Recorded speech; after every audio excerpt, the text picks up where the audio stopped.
But I do want to introduce for a few words the Honorable Lois Capps, the U.S. Representative from California's 24th District. Throughout his career, Welton has found inspiration and friendship with Lois and her late husband, Walter. When Walter ran for Congress in 1996, Interfaith Alliance gained a proud and fierce ally in the House of Representatives. And when Walter died much too young, Representative Lois Capps has remained a staunch defender of religious freedom, a close friend of Welton's and the organizations, and the standard bearer for the values that she and her husband hold together.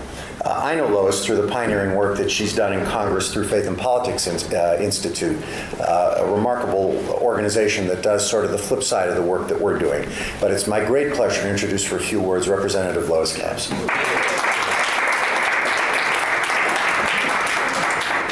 And thank you very much for allowing me to break into your conversations and the time that you're having. I came as soon as the votes were done this evening, but I couldn't leave my job, but I very much wanted to be here to honor a dear friend. One of the first people that my husband and I met, I think we met you in the Methodist building. That's where we lived when we first arrived. But you had a lot of connection then with getting started with what you're doing. And Rabbi Moline met early on too.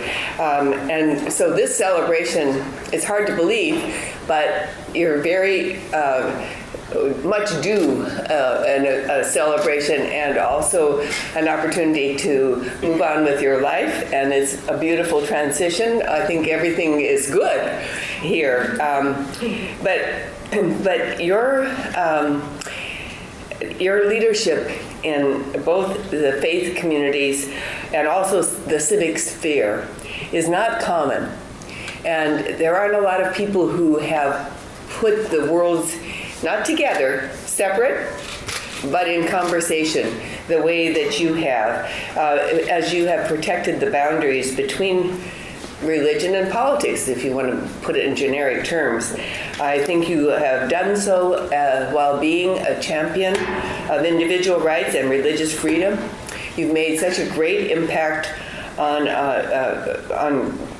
every facet of these two spheres through your countless achievements and your roles as president of the Interfaith Alliance for 16 years, not the founder, but right up there.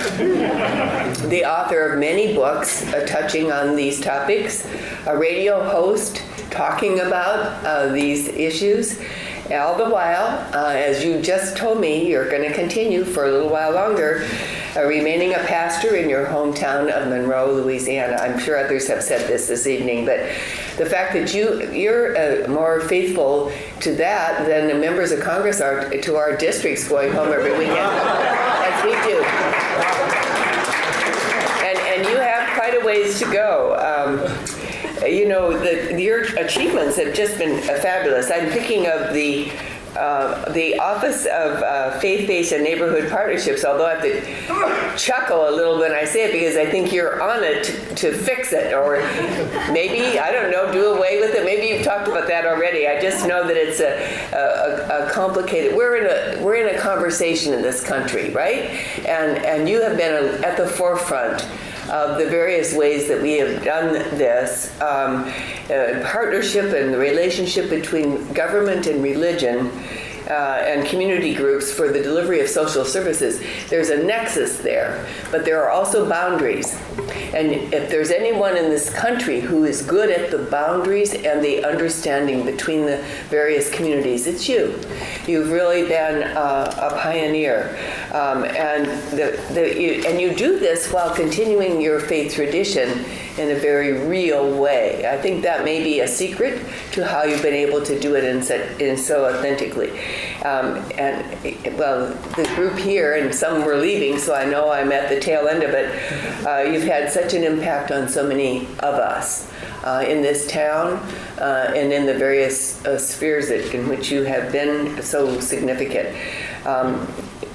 There is no one who got it right away as quickly as I think my husband did.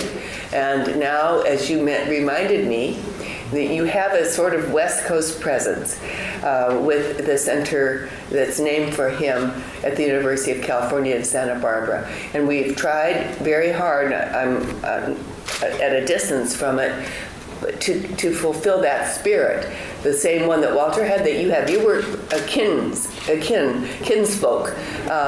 in that way, the two of you.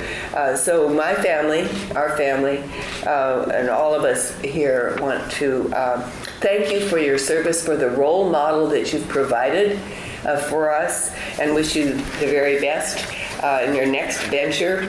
And what I have done today is put into the congressional record a statement, which I won't read, although if anyone wants to, I'm going to give you a copy of it.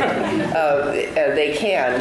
It's summarizing what has been said here this evening, because I think it is important. You know, this is a permanent document, and it's dated this date, the 2nd of February, as to bring attention to the Congress, but in that way to the country, for the remarkable legacy that we now enjoy because of the work that you've done. And your work isn't done.